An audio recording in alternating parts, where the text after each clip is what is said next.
Hi everyone, I'm Jessica Silon. I'm the Regional HealthCorps Coordinator and I serve Oxnard Union High School District. Oxnard Union, to call it shortly, is currently comprised of a diverse group of school sites, which include, and I'm going to list them because there are plenty of them, Adolfo Camarillo High School, Oxnard High School, Channel Islands High School, Condor High School, Frontier High School, Waimimi High School, Oxnard Adult School, Oxnard Middle College, Pacifica High School, Rancho Campana High School, and lastly, but not least, Rio Mesa High School. I'm so happy to include several students from our council who will be speaking with today's expert on how to prevent tech neck. Our students joining our panel today are Joshua, who's a sophomore, Colin, a junior, and Christian, also a junior, all within Oxnard Union. I'll turn this over now to Joshua. Today's expert is a chiropractor from New York who also serves as a co-chair for HealthCorps Board of Advisors. We will be talking about tech neck, how we use our phones and laptop, and how to live better lives through better posture. Please say hello to Dr. Michael Smatt. Nice to meet you. Happy to be here. So, Dr. Smatt, with all your years of experience, what are some early signs of back problems and posture problems in teenagers? Okay, well, the first thing that you will be able to notice is that from using the cell phones and computers over a period of time, you'll notice that your head is starting to go forward. Okay, you can see this on the side like this, forward and down. That's called text neck or tech neck or forward neck syndrome. And then other earlier signs is you find that when you turn your head left or right, you notice that you may not have equal movement on both sides. Maybe you have more movement on one side, or when you do the other side, you have a decrease in range of motion or pain. Other people experience symptoms directly related to this tech neck causing pressure on the nerves in the neck.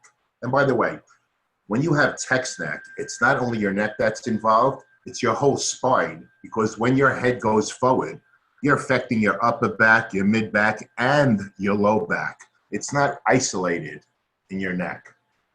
For every inch that your head moves forward, you're adding another 10 pounds of pressure to your spine. So it's like this big bowling ball resting on a lollipop stick. And you could imagine how stressful it is on your spine. Now, other people may have symptoms from this tech neck and pressure on the nerves. They have, like, where these nerves go, they have numbness and tingling going down their arms. They may have neck pain. They can have headaches, blurred vision, ear problems, asthma, depression. The list goes on because you're putting pressure on these nerves that control our bodies. Along the lines of tech neck and how everyone gets in that position during work, are taking stretch breaks a good remedy to maintain healthy posture when working? If so, what are some back stretches we can do to relieve any pains before continuing to work? Absolutely, Joshua. While you're in your chair, okay, we can take two fingers or whatever and push your chin backwards. So what you're doing is you're exercising the opposite muscles. From going like this, you want to exercise the opposite muscles. So you're pushing your chin in, your head is going back, and you do this several times, several repetitions. That's one exercise you could do, because what happens is your body gets used to one position, and if you don't exercise the other position, then you're going to have a permanent chronic problem. Another exercise is you bring your arms to an L position, right? Keep your posture, and you bring your shoulders back and down. You could really squeeze your shoulders together, back and down. Then, as part of these stretch exercises, you could bring your head to the left, hold it. And don't do this quickly, do it slowly. Bring it to the right and hold it. And do that several times. Another good exercise is, again, to do the opposite motion. So you're tilting your head back. Now, please note that if you have any pain while you're doing these simple stretches, don't do them, because that already means that you may have inflammation or a pinched nerve or pressure on a nerve in your neck. So just don't do them. But this is the exercise. You're letting your head dangle backwards. Then you bring it back to a neutral position. Also, what I like deep breathing exercises. I mean, if you have the time to do this, like maybe once a day or 3 times a day. But in addition to the stretches, you could do breathing exercises where you're breathing through your nose and exhaling. So my head is back when I'm inhaling.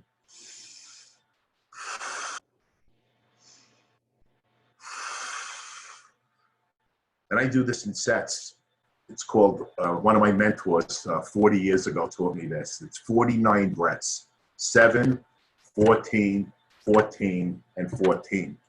3 different sets you could do once a day if you have more time, because this will expand your lung capacity, right? Reoxygenate you and give you so much more energy, because we're so used to shallow breathing from lack of exercise that our lungs start to shrink. So we want to really build up our lung capacity, increase our energy. I like the breathing exercises the best. And like I said, I've been doing this for 40 years since I started practicing. Thank you so much. That was really refreshing to just take back and just do some like stretches. What habits do teenagers have that negatively affect their posture? And what can they do to sort of correct them when they notice?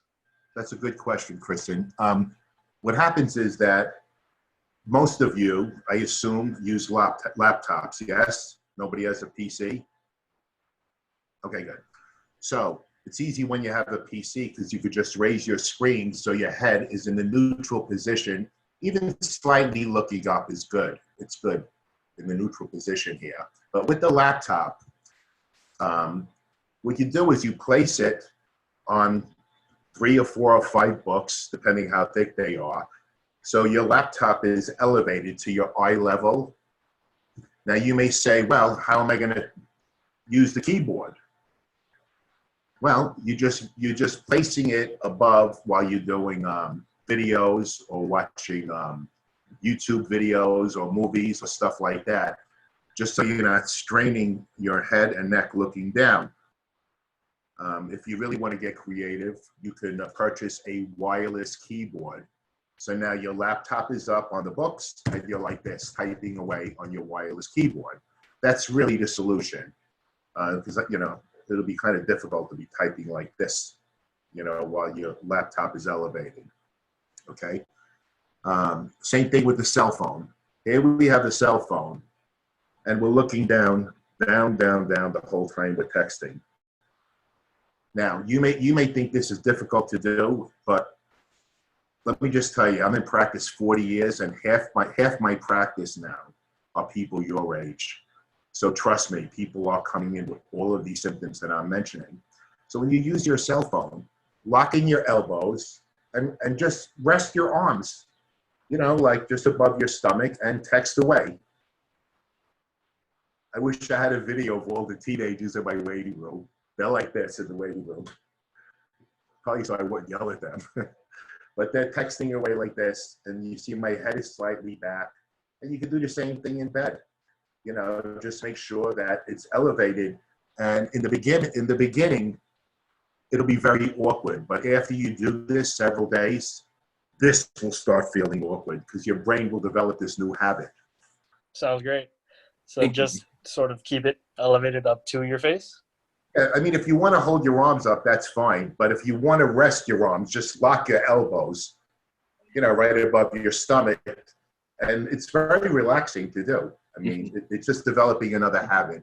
And this will prevent so many problems down the road. You may have no problems now, but trust me, if you don't do what I'm telling you to do, symptoms will develop. So my next question is, how does working in a bed interfere with our posture compared to working on a desk? Similarly, a lot of us work from a kitchen or a couch, so they don't have enough support as an office chair would. So how can we improve our posture when using those type of seats? It's always best to work on a computer from your chair. And if you don't have an ergonomic low back support chair, that's fine. All you do is place a pillow on your lower back. And that does the same thing as an ergonomic chair. So you're kind of pushing your belly forward while you're sitting in the chair. And that opens up the vertebrae into its natural curve, which is a backwards curve. See, this is a side view of your spine. The normal curve of the low back is a backwards curve. So when you're slouching like this, you're putting pressure on all these discs in between the vertebra. These discs are like jelly. So you're going to squeeze the jelly, and the jelly is going to move backwards and inflame around these nerves. Same thing in your neck. The normal curve of the neck is a backwards curve. So again, when you're moving forward, you're putting pressure on all of these discs at the same time. The vertebrae start to rotate out of alignment. So, you know, in this video, we're talking about prevention, right? So now, when you're in bed, you have your pillows on your bed, and the last pillow, what you do is you push it down and prop it. You prop it right to the middle of your neck. So now your head is backwards a little bit. And you put a pillow on your stomach and put the laptop on the pillow. You know what I mean? So now you're laying in bed. The laptop is on the pillow. Your neck is in a neutral position. And it's perfect posture for bed. Your head should always be neutral or up a little bit to keep the pressure off this part of your spine, never forward. So the pillow doesn't rest here because you'll be forward. Okay, like I said, the last pillow, you form a wedge and bring your head back. Again, when you're sitting in a chair, you have that pillow behind, and again, your head is always in the neutral position. You know, you can check on each other. You know, when you're watching each other on their laptops, you can go, hey, what are you doing? You know, your neck should be in the neutral position. For the bed thing, is it the same for a phone as well when using your phone in bed? Same, exactly. Same principle. You're using your phone. I mean, you could be lying in bed and just having your phone like this, you know, right above you, you know, or just raise it. You don't have to place your phone on your pillow, but you're actually holding it in your hand when you're using it, of course. And again, it's always eye level or a little higher. All right, thank you. So what are some of the more dangerous consequences of retaining bad posture for a really long time? Or what would be immediate consequences and more, I guess, long consequences down the line? Okay, again, what's happening here is, here you are going forward, and I'm showing you this model of the spine. This way you can create a visual. Okay, so when you're going forward like this over time, these vertebrae start moving out of their normal alignment. And then what happens is there's pressure on the nerve here. And wherever this nerve is going, it will cause a health problem, whether it's going to a muscle or an organ or a tissue cell, because the only organ that heals us is your brain. So that's why this is called your nervous system. So your brain is sending messages down your cord, the spinal cord, to every organ of the body. And you want to make sure that you don't start developing bones out of place, which are called subluxations. I mean, you see the nerve chart behind me. You can see how the nerve impulses go down into every organ of the body. So you don't want to interrupt that, because you want to live a life free of nerve interference, okay? So while you have no neck pain and you feel good and you're young and everything's great, sometimes it takes years to develop your first symptom from accumulated stress to the spine. So this is something you want to avoid. Other dangerous consequences of what people develop, like I said, when you're slouching forward, you're putting pressure on the discs. So you develop disc thinning or disc degeneration, arthritis, inflammation in the body, high blood pressure, asthma, heart conditions. Any kind of condition in the body develops from improper messaging from the brain to the body. So this is a very, very, as you can see, it's a very, very important and critical issue. I mean, we're always trying to do healthy things. We eat right, we exercise, you know, we keep a great attitude, we get proper rest, but most of the time the spine is neglected because we can't see it. You know, I mean, if we're getting overweight, we can see that's been happening. If we're not eating right, we feel lethargic, we feel sick. You know, but with the spine, it's a different thing. So I'm just saying, this is how we can avoid nerve interference in the spine that will cause further problems. And then down the road, you'll go, oh my God, I wish I knew this earlier in my life. I would have done something about it. Any questions on that part? Well, that's fine. That was well spoken, so thank you. Thank you, Joshua. With the situation going on at the moment, a lot of people are unable to attend their regular chiropractic checkups.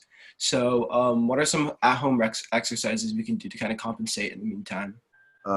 Push-ups.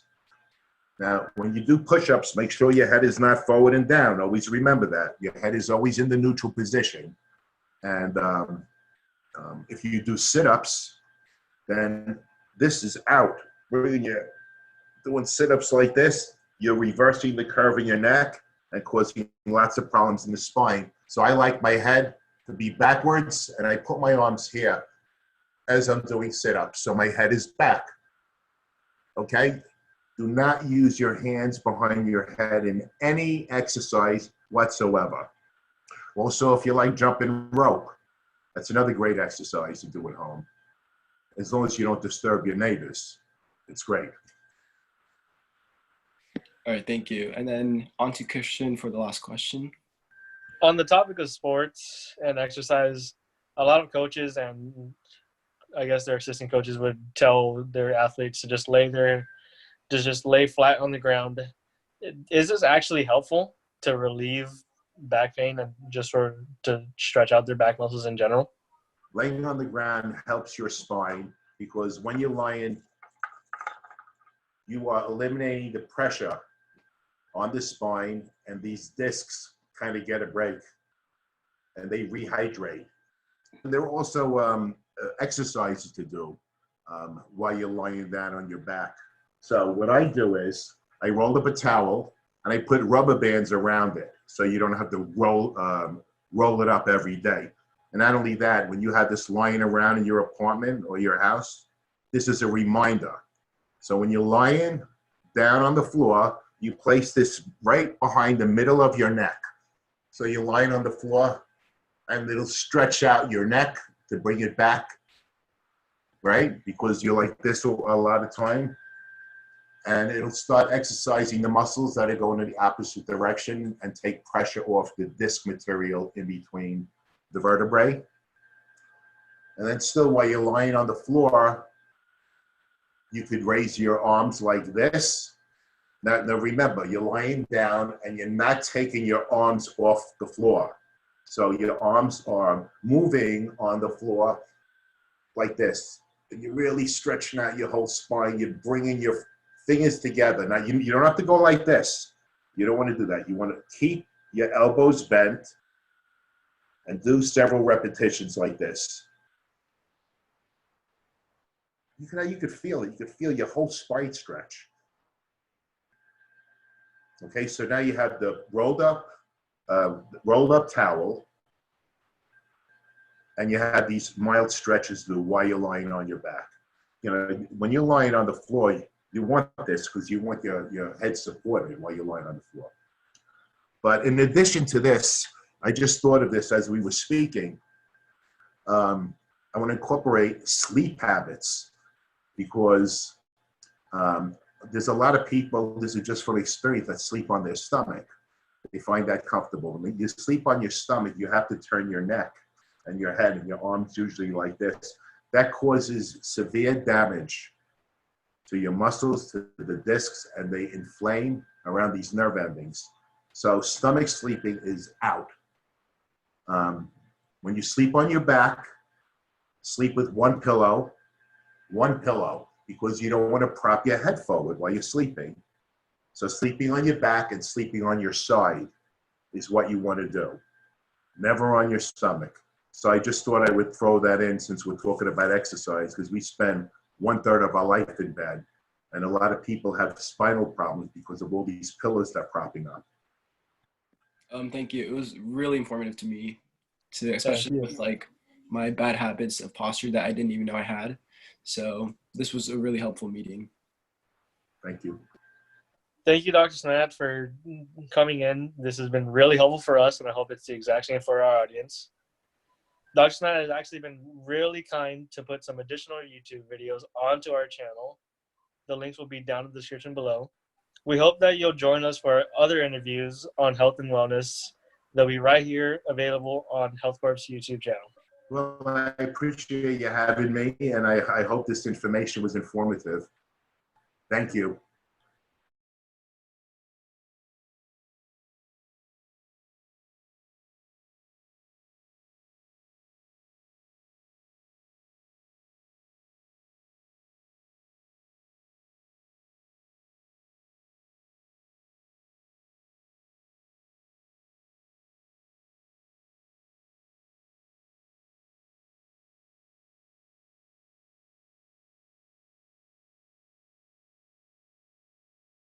To learn more about all of the work that HealthCorps is doing with students across the country and to access our free resources, please go to our webpage at healthcorps.org. You can also follow us on our social media pages, and all of these wonderful links are going to be included in the description below. And we thank you. See you soon.